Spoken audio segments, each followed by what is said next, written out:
Hi friends, welcome to my channel picfunmedicosis. Today our topic is subarachnoid hemorrhage.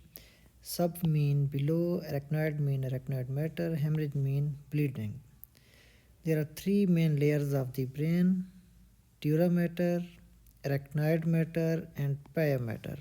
You can remember it by this mnemonic: dura mater, the outermost layer; arachnoid matter, the middle layer; pia mater, the lowermost layer. The space between arachnoid matter and pia matter. Arachnoid matter and pia matter is subarachnoid space. The bleeding into the subarachnoid space is called subarachnoid hemorrhage. Regarding the etiology, the most common cause of the subarachnoid hemorrhage is head injury or head trauma. Other causes include ruptured intracranial aneurysms in 75% cases, AV malformation in 5% cases, vasculitis or coagulation disorders. Aneurysm is the ballooning of the artery that can rupture and cause subarachnoid hemorrhage. There are three types of aneurysms: saccular aneurysm, Barry aneurysm, fusiform aneurysm.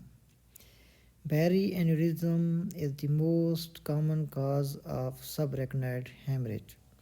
Barry aneurysm is associated with Marfan syndrome, atherosclerosis, kidney disease such as adult polycystic kidney disease, Ehlers-Danlos syndrome, sickle cell anemia, aortic coarctation, and family history. This is the mnemonic make subarachnoid hemorrhage. By remembering this mnemonic, you can easily remember the Barry aneurysm associations. Regarding the pathophysiology, the ruptured aneurysm causes the accumulation of blood in subarachnoid space. This blood spreads throughout the CSF, around the brain and spinal cord. This accumulated blood will cause increased intracranial pressure, and this blood will cause meningeal irritation.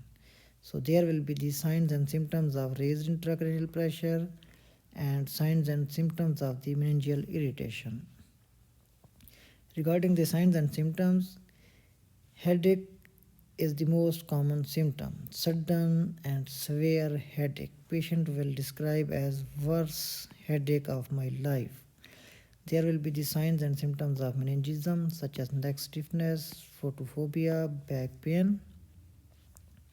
Patient can present with the altered level of consciousness, nausea, vomiting, fits, focal neurological deficits such as third nerve palsy, hemiparesis.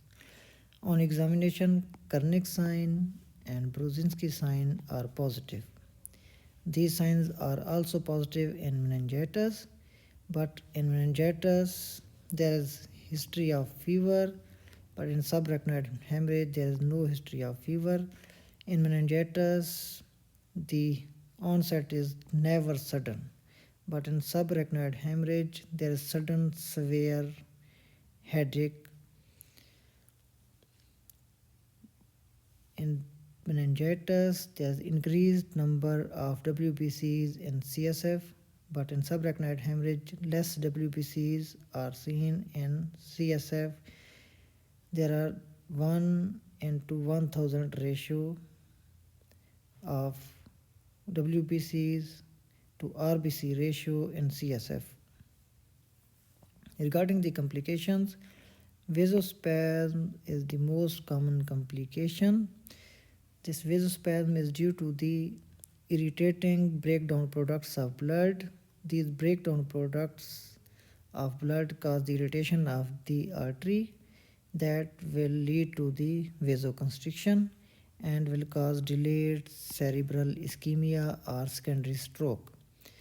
This vasospasm can be prevented by giving nimodipine. Nimodipine is the calcium channel blocker. This is given to prevent the vasospasm. Vasospasm usually occur after 3 to 7 days. Hydrocephalus is another complication, and hydrocephalus is obstructive in nature. The blood in the CSF can block third ventricle aqueduct. This will cause obstructive hydrocephalus. This can be treated by VP shunt. Rebleeding is another complication, and this can be prevented by clipping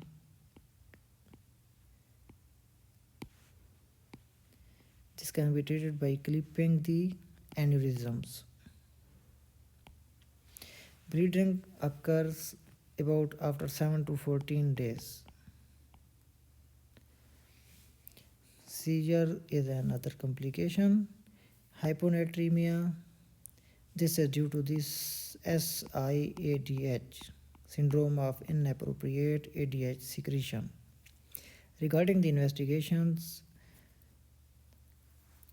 most sensitive test is the non-contrast CT scan.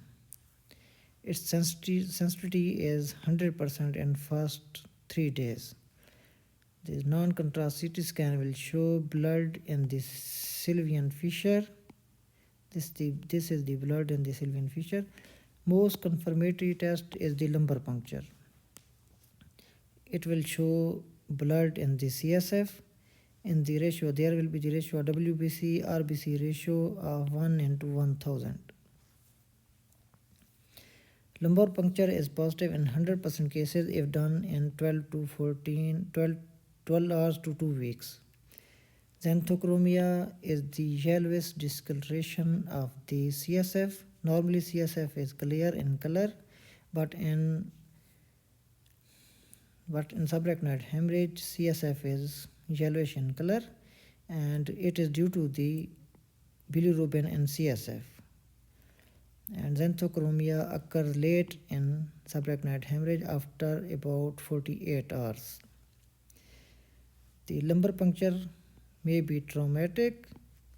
This traumatic lumbar puncture can be differentiated from the subarachnoid hemorrhage by taking the blood in 3 vials, 3 consecutive vials. In 3 consecutive vials, the number of RBCs in each vial will decrease and CSF will become colorless. This can be differentiated from the subarachnoid hemorrhage. Regarding the ECG, inverted T waves are seen in subarachnoid hemorrhage. These T waves are called cerebral T waves. These are different from the ischemic T waves. These are symmetrically seen in all leads. Other investigation is the CT angiography or MR angiography. These are done to detect aneurysms or to detect the site of bleeding. Thanks for watching, and for the management of subarachnoid hemorrhage, please see my other video and please subscribe my channel.